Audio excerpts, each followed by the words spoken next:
Hello everyone, welcome back. We are going to do a deep dive now on Dungeons & Dragons Honor Among Thieves. You may have already checked out my initial reaction to this movie, my car review, as I so fondly like to sometimes call those.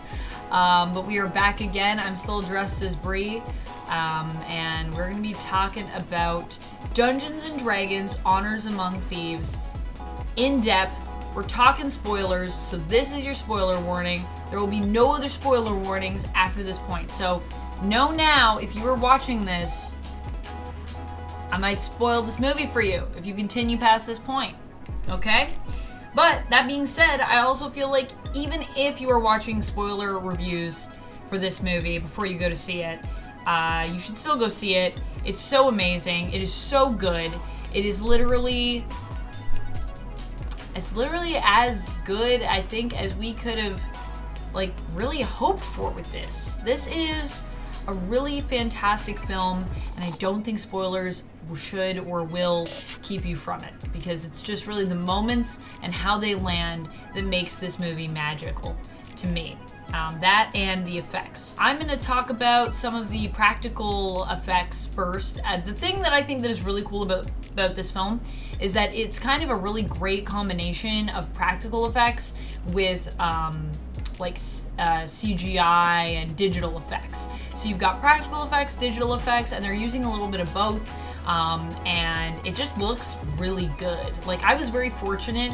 I was actually able to sit in on the Hall H panel for Dungeons & Dragons, where they originally previewed the trailer for this film, and we also got to see a little sneak peek. We got to see the graveyard scene, which was really fun, and we also got to see a Q&A with some of the main cast, which was fantastic.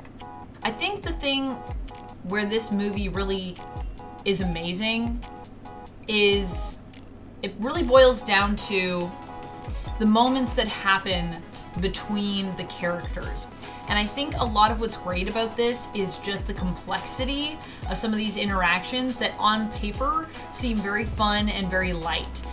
So something that really stuck with me that I really enjoyed is there's a moment in the movie where basically Justice Smith, not related to Will Smith, by the way, is his character Simon is talking with Olga Kilgore, who is played by Michelle Rodriguez.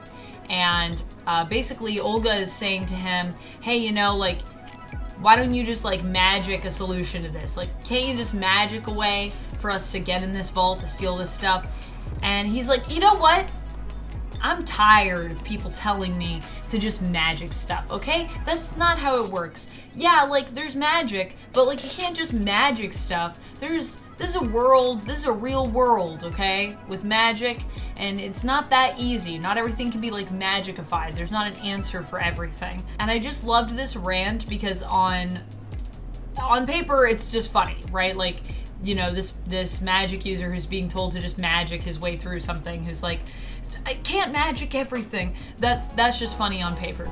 But the other thing that's interesting is that Simon's character is also going through a bit of a crisis in the sense that he doesn't really believe in himself. And a lot of his character arc through this film, which I think is actually one of my favorite ones, is he finds out that the reason that he's not as good as he could be is often because he gets in his own way. He kind of gets in his own head and already assumes that he's not good enough, and that's what's often been preventing him. So that's a hurdle he has to come across. Now, when Olga says to him, why can't you just magic it? Olga's solution to most things is to kind of just do stuff. She is very much a traditional barbarian in that sense. Like, why don't we just do this thing? Why don't we just do that thing? As opposed to other people are like, well, we can't just do that because it's not how it works, Olga. Like, it's not a solution, okay? So I think that there's kind of these two characters that are having two very like logical responses to each other through their characterization. So there's that level of the conversation, and then there's just the paper level, which is also just really fun. And the fun thing too is that Simon is obviously taking what Olga is saying very personal, because to him, I mean, it is personal. To him, this is his whole well-being that feels he's failing at, and he feels like Olga's basically picking on him almost When really, this is not Olga making anything personal, it's just how Olga is. So I really love that. There's a lot of fun comedic moments in the movie that are like that. Something we were kind of discussing that I think is true is that the one thing that I would have loved to see more of, other than a beholder, there's no beholder in this movie. That was a big bummer for me because I was really hoping to see a beholder. However, you will see a mimic, you will see a gelatinous cube, so still some very classic D&D characters, creatures that are going to be in there for you. But the thing that was kind of disappointing for me in terms of the D&D elements is that while Chris Pine's character, who I believe is named Edgin, he is a bard, but he doesn't really do bard things in the sense of in action. Like in action, he often just kind of runs around and tries to smack people with his lute. Music is still something that he performs. There's still singing and stuff in the movie, but he's not like in a battle giving people traditional bardic inspiration. Now, I don't know if they just didn't do that because they felt like, oh, it might be a little too much, might be a little too silly for this movie, but I would have loved to see more of that because, I mean, that's the fun of bards. That's kind of what we come for. However, I will say I think they kind of tried to do this idea of a bard that inspires you to keep fighting in a way more with Edgin's character, as opposed to it being like him actually singing and inspiring people in battle and, you know, interacting with the party and bolstering them in battle. So it's more like he is the guy, like he says, he's like, I'm the guy that has plans, I make plans, and if our plans don't work, I'm the person that like kind of pivots for us. When he's explaining that to Doric, which obviously she's like, yeah, interesting. Personally, sounds like you're just a guy that makes plans, fails at making plans, and then makes more plans. So like, you don't sound very useful to me. Speaking of Doric, I think I really loved her backstory. So she has this backstory where she's basically a tiefling druid, which is interesting to me because I don't know about y'all, but as someone that obviously I do enjoy tiefling characters, I've never actually seen a tiefling that was a druid that I've played with. So let me know if you have ever played a tiefling druid, or if you know someone that played a really cool tiefling druid that you think I should check out if they've done any shows or anything like that online, or if it's just like, you know someone and you have a fun story that you want to share about tiefling druids, please do so in the comments. But for me, this was my first tiefling druid that I had encountered, and her story is basically that she was taken in by the elves and raised among them. Humans she doesn't trust because humans basically like turned on her people, and so she's kind of like this orphan that was like raised among the elves, which I think is a really cool and beautiful story. And so she just tries to help the elves and give back to the community in that sense. And I think that's really, really cool. I really loved Doric's backstory, and I think her backstory was one of my favorites among them. So one of my other favorite characters in this, probably my favorite character of all, not of the party, just in general, is rege-jean Page, who his character, he plays a paladin named Zank. I love Zank. Zank is just so ridiculous. He's just such a straight edge paladin, which is exactly what you expect, but like to the nth level. Like when he's like, oh, like I don't operate in colloquialisms or whatever he says. Like he's like, I don't get involved with those. Like he's just too serious for it. And everyone's like, you're like really cool and like really heroic and really badass, but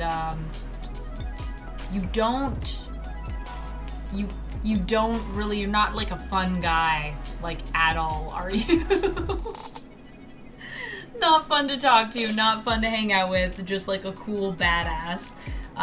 Which is very true, that is what he is. And at one point, at the end of sort of when he leaves them, and I love this moment, there's a lot of fun moments in this that feel very much like a D&D campaign. We'll get into that in a second. But there's one moment when Zank leaves the group, and he basically says like, all right guys, like I'm gonna go now, and he's on his way out, and Edgin's like, oh man, look at him go, walking so straight.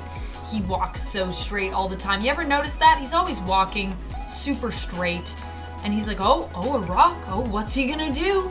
and then he just walks like right over the rock because he has to maintain his straight line. And Edgin's like, oh, you went over the rock. Oh, of course, gotta keep walking in a straight line. Just that little bit, it's so funny. And one thing that I wanted to acknowledge was just there's quite a few moments in this that feel very D&D campaign where you can kind of see like, oh, this is the moment where this usually happens in a D&D campaign. Case in point, when Zank does leave the group, everyone's kind of like, why don't you like come with us? Like, you would be super helpful. It's obvious that Zank is supposed to be a higher level character than the rest of the group. He is crushing it the entire time he's with them and is super helpful. And he's like, oh no, like this is your quest, like I can't stay with you. And you can tell, you're like, Zank is the NPC that like the GM made that's like a higher level than everybody else to help them with this part, but obviously if they came, they would just like do the quest for them, so they didn't do that. There's also a part with a chonky dragon that I loved. There's so many little surprises in this movie that they just kept secret from us that I'm so impressed that they did, and I hope they end up being secrets for everyone that watches this for the first time. And the chonky dragon was one of them, which was pretty well hidden in the trailers. We mostly just saw like this much of the dragon's face in the scene when they go to the Underdark, and the dragon is just this amazing, sweet, chonky guy that I was just like, this dragon, they are, I want more of this dragon. I hope the dragon lived. We don't get to know, really. We see kind of how they figure out how to escape, but we don't really see what happens to the dragon, so I hope the dragon's okay. I loved this dragon. But I also loved the way that the dragon was incorporated, because if like these are lower level party members, then it would make sense that the dragon they come up against might not be a conventional dragon, because they might not be able to, like dragons typically tend to be pretty high level. So the dragons we actually see them take head on as an adventuring group are this chonky dragon and then like a stone dragon, which is actually, you know, done with magic. So we don't really see them face like a real, well, the chonky dragon is a real dragon, but I just mean we don't typically see them fight like what would be considered a standard dragon in D&D, which tends to be, in most times, pretty high level unless you're fighting one that's really small. So the go-arounds seem to be, well, this one's magic, so it's a little different. And the other one is like, well, this guy is like not quite as dexterous as most dragons.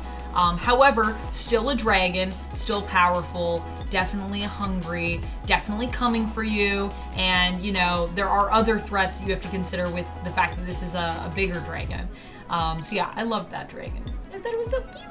I think the one other thing I'd like to add to this is that, one, I think everyone should go to see this movie. This movie is really great, and I know we've got kind of some weird stuff. If you're immersed into the tabletop world as I am, there's some weird stuff happening right now with Dungeons and Dragons and Hasbro and content stuff that they're choosing to do. But I do think just this film, like if we're just talking about a good film, this is a great film. This is a really fun film that people put a lot of work into, and for that reason you should go to see it. If you like D&D, if you don't like D&D, if you are a person that likes fantasy movies at all, or if you just like to laugh, this movie is great for you. And if you like D&D, there's a lot of stuff in here that you're probably really gonna love. And I say that as a person that has played D&D for over 10 years and still comes back to it and still loves it. It's a fun world to explore, and I think this movie really gets that across. The other thing that I really respect about it is that it is a movie that is in itself its own package. They had moments near the end where I feel like they really could have set up like, oh, where will it go next? Like, oh, a sequel. The part where they leave the town, I thought, or leave the city, and they're on the boat, and then the sorceress, Safina, starts to summon stuff out of the sky, and you can see that, you know, she's trying to sacrifice everyone to basically bring about this sort of red death that happened in Thea, I think is the name of the place. So she is obviously trying to do that again, but it doesn't work because the heroes come back. That would have been a moment where you could have cinched it there and just ended it. Boop. And just said, you know, we're gonna put a pin in that, and the next time maybe we'll come back and deal with that, and made it like a bigger issue that's like the whole second movie. They didn't do that. They resolved everything that they set up in this movie. However, they did introduce elements of the world that could open you up to sequels. but they never like sequel baited you. There's no sequel baiting in this. There is a post-credit scene or a mid-credit scene, and the mid-credit scene is just a fun little bit from the graveyard scene. It's just a funny like little bit on the end. But yeah, there's nothing that you really need to come back to see. So I love that. I love that it's a complete little package and they don't need to rely on baiting us for a sequel. They just want the film to stand as it does, and I think it does that. And I think the fact that they don't set it up to kind of be this whole franchise is really powerful, actually. And the fact that they were able to give us previews this early. Like, I saw it as early as I could, so the 26th of March. That speaks confidence in a movie to me, when you're willing to let people see it that early, ahead of the release. You think that it's going to be hyped, I'm assuming, and that people will come. And I think they were right in this case. It really is a great film. So I hope you go. I hope you enjoy it. If you have seen it, if you're planning on seeing it, sorry that I spoiled some things for you. But yes, let me know your thoughts in the comments below. I would love to talk about this movie with you. I would love to talk about D&D with you. I love D&D. I love RPGs. So yeah, I hope you enjoyed. I will see you in the next video. Those are my thoughts. And until next time, stay nerdy, friends. Bye.